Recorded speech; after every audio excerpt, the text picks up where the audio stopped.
Why is it that dentistry specifically as a career is linked so heavily to mental health? The idea that you see your work fail, it's soul destroying when that happens. Over and over again, we are known as perhaps being in the top 5 professions where suicide is the highest rate.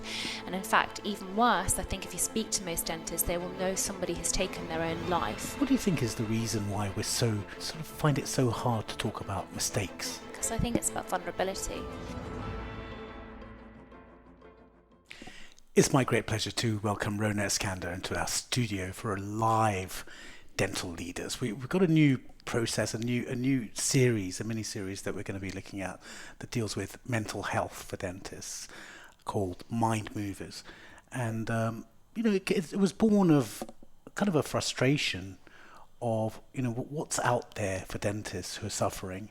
Something that Rhona said to me that, that the stigma of talking about this sort of thing is one thing, and we seem to be a lot better at talking about these things now.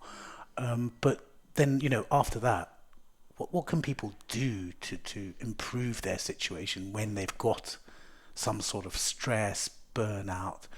I saw in a survey, 17% of dentists have considered suicide in a recent survey.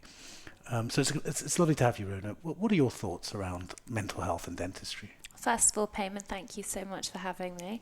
I'm smiling here because I'm thinking you're looking at me so seriously, but it's always a pleasure, and I'm so glad that we can bring this live. So as many of you know, I've been working with Enlighten for a number of years. I think that they're an incredible brand, and the reason why I'm saying this is because I've been trying to approach the subject of mental health with so many people in dentistry, and no one would really listen. I think there's a lot of stigma and taboo that has been really associated with it. You said a statistic, but actually there's been a lot more shocking statistics, I think, in the last few years.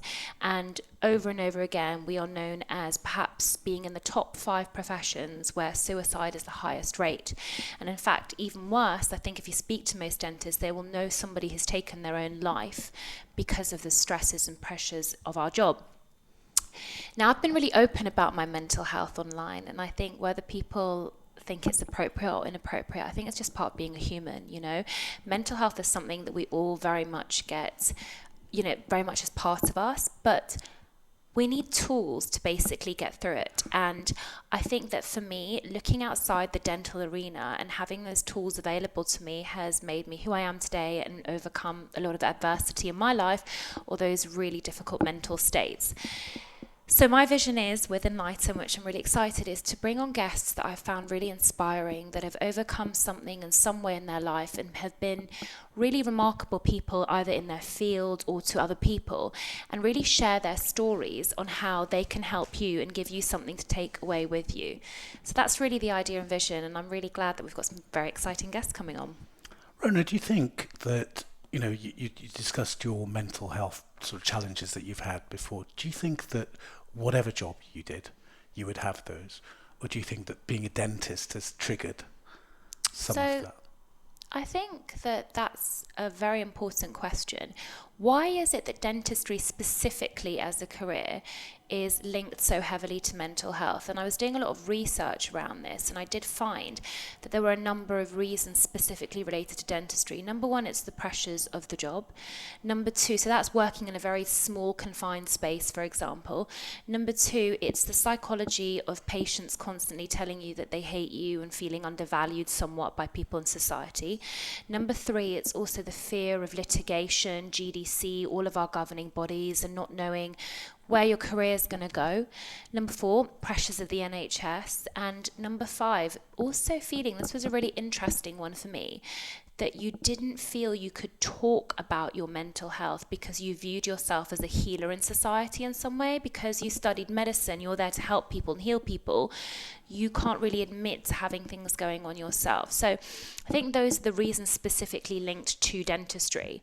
However, I think that everybody suffers with mental health no matter what profession they're in.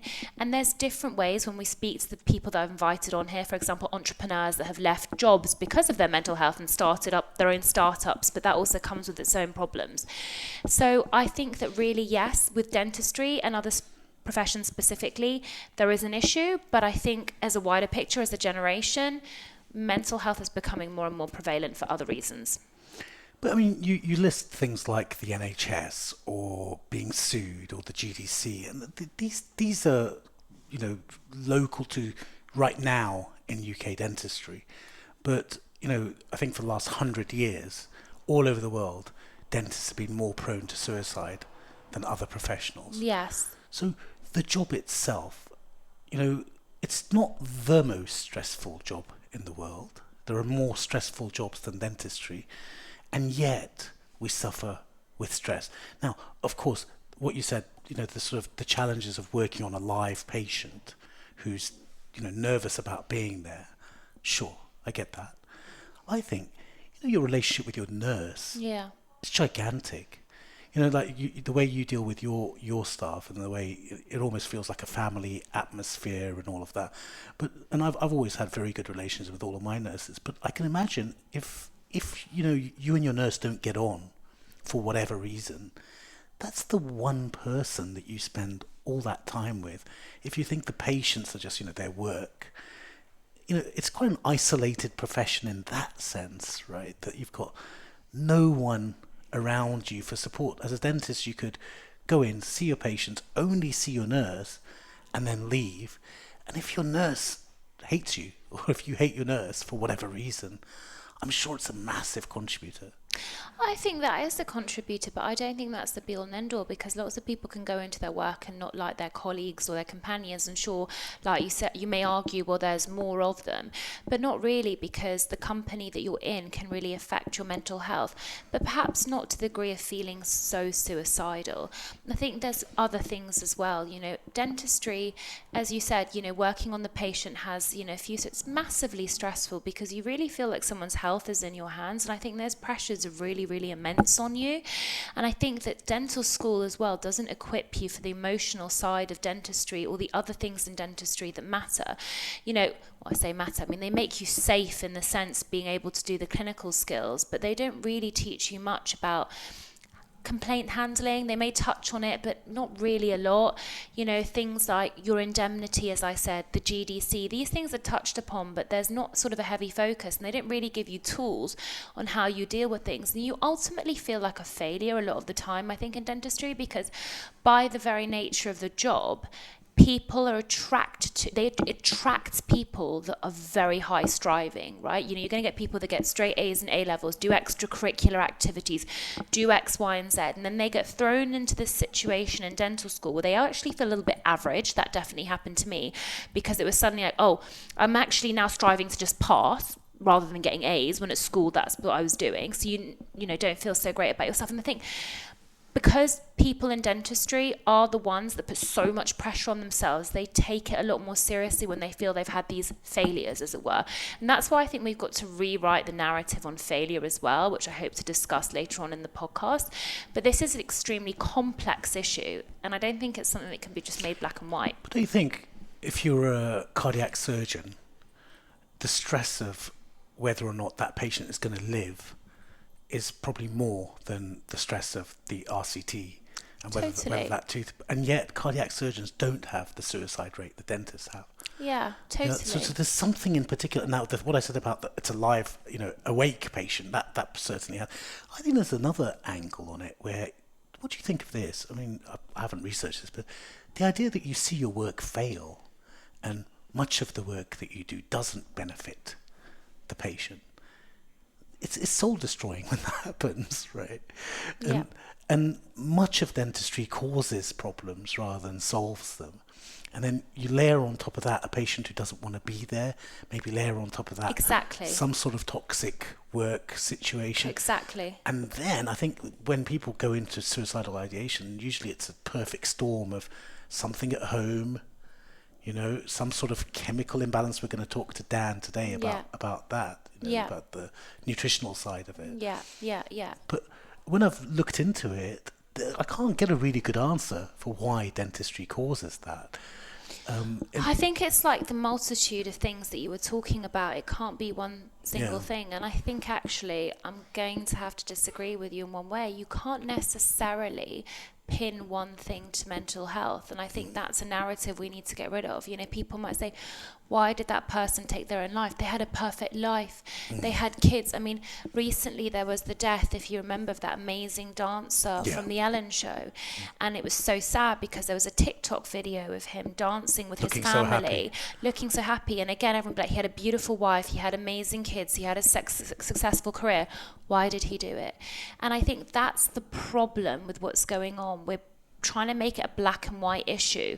You have it all. Why would you do that? It's selfish. And I think the narrative of it's selfish is extremely dangerous, you know, because we've got to provide resources to people. Because I saw this actually, a analysis that said when people say it's selfish for the person that's going through the mental health, if it means that their mind is the burning building and jumping out of the building is the suicide, that's the hell that they're living in. They're not seeing it in the way that we're seeing it, you know?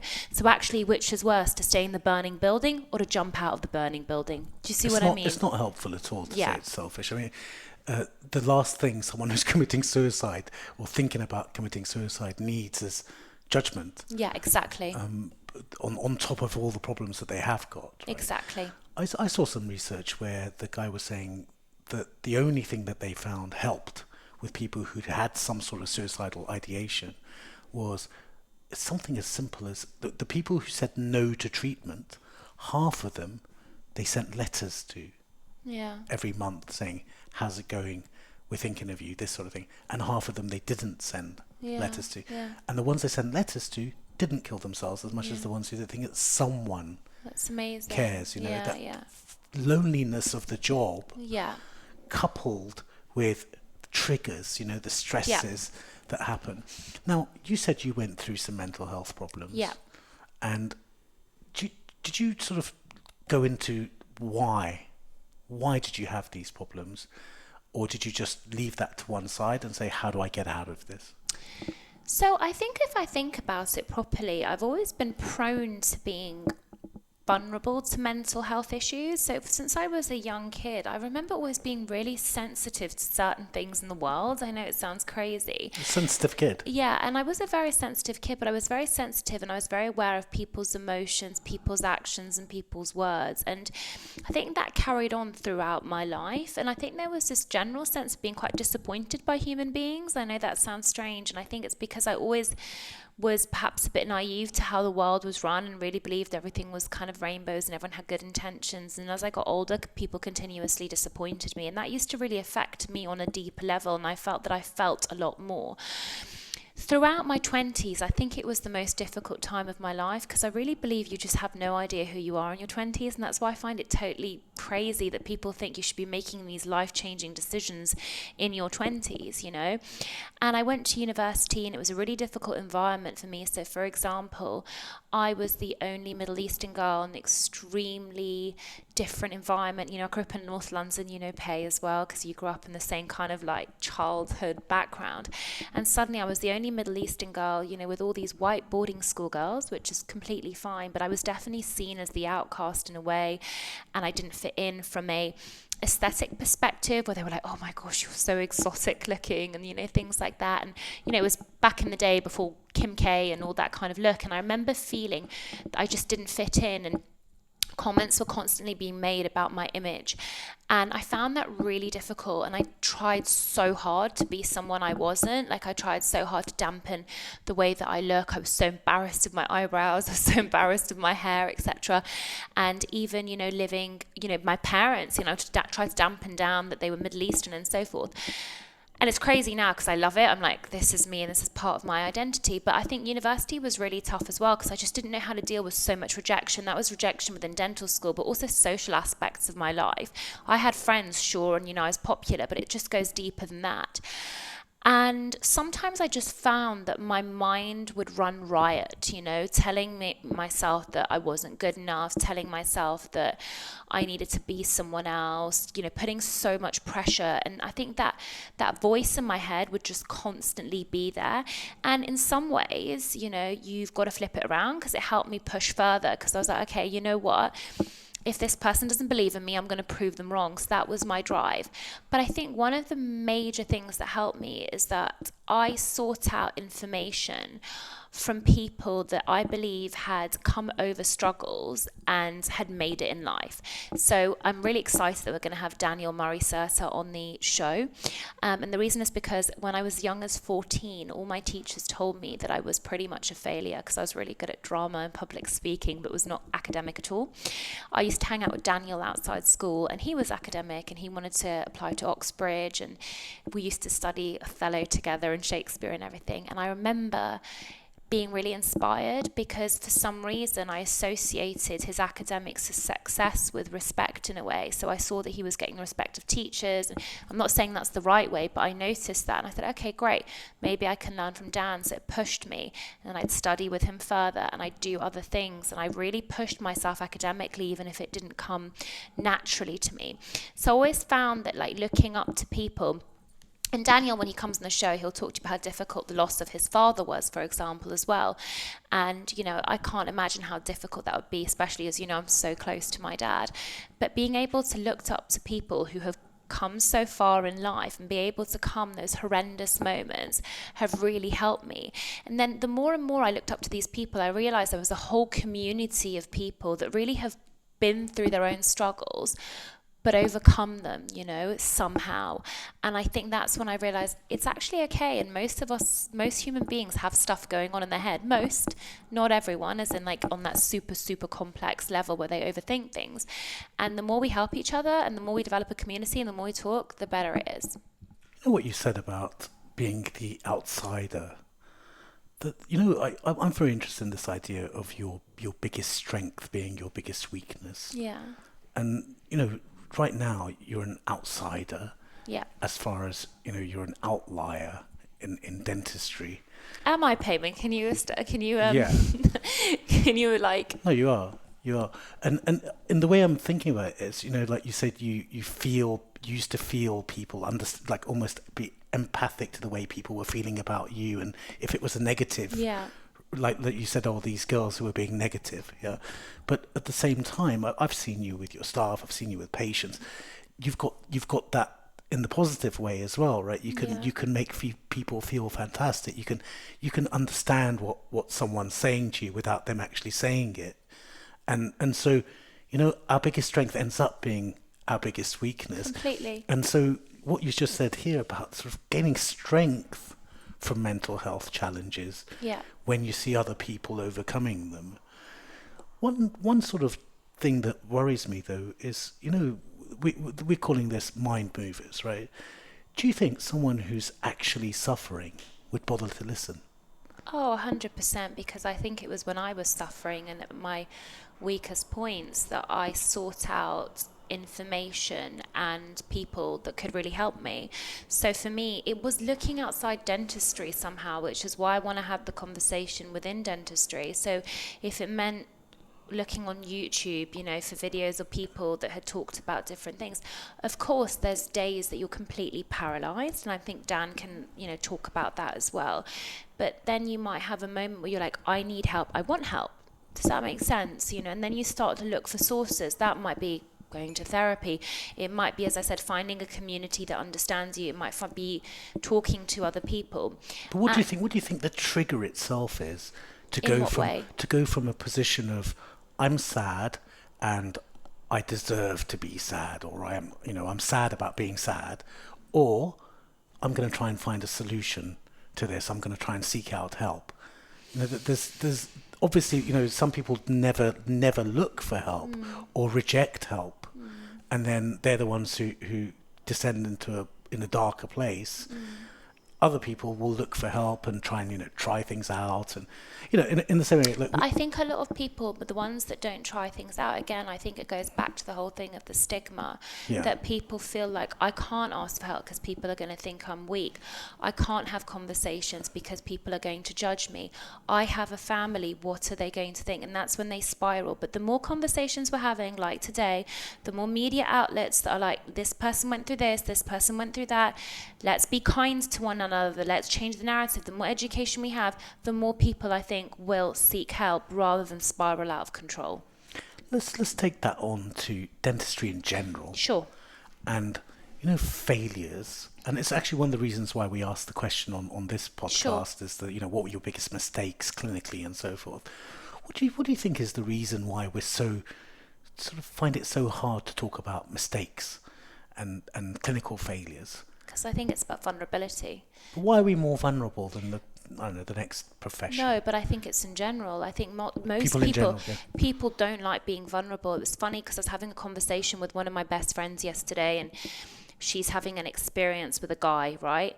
And she said to me, this guy has a bad reputation. He's known for not treating women very well. And she'd kind of gone there and she was like, I'm really scared people are going to judge me. I said, what do you mean? She said, well, I'm just worried people are going to speak about me, like, oh, poor her, she got messed around by him. And I said, and for me, I recognize that she doesn't want to be vulnerable, right? Because that's ultimately it, right? And this is talking about guy situations, not talking about a job situation. Human beings in general don't like being vulnerable. What I've realized over the last 2 years, as you very much know through my social media, vulnerability is a superpower, because vulnerability is actually what makes you relatable. It makes you relatable. It makes you real. So don't be afraid to share those stories. And I think, yes, as dentists, because we've been high achievers, we've been used to be like, I got an A, I got a distinction, I got this. You see what I mean? It's even harder for us to be like, oh my gosh, I'm suffering, I failed this, I didn't do this treatment that well, etc. So I think that those are some of the reasons, but take vulnerability as a superpower. And if you change that, your whole mindset can change. For sure. I mean, I've thought about this in business as well, and I know Dan does something called Founders, where it's like a safe space, where founders can talk to each other about things that are going wrong. But often it's hard, even in business. It's really hard to admit that something's a challenge or that you're really bad at something. You know how in every business, some people are really good at some things and really bad at other things. Totally. Like even with Parlour, as you know, like I'm so creative, but I'm absolutely awful at like the computer stuff, like putting it down on a PowerPoint or like Excel. But I have a million ideas. And you probably know as well, like working with me recently, it's like I'm the ideas person. Like I can bring all the creative ideas, but I hate the sort of administrative side of things. I've been quite impressed with your execution side. Really? If we say let's do something by that date, you tend to do it by that date, which I didn't think you would be that really? Sort of on it. I'm not good at it, I'm certainly not. But I wouldn't send like an agenda. Do you see what I mean? That kind of thing. Well, that's why we've got Laura, so it's okay. Hope she's listening. Yeah. All right, well, I'm really looking forward to this series. Me too. And I think there's going to be a lot of value in it. And we'll try and also engage the people in dentistry who are involved in this space. We speak to Lauren and Maruk, and see what answers they've got. Obviously, they've been asking these questions, the ones about specific to dentistry, for quite a long time. And super excited about all these people that and that you're bringing on. So look forward to it. Amazing. Thank you, Payman. Thank you.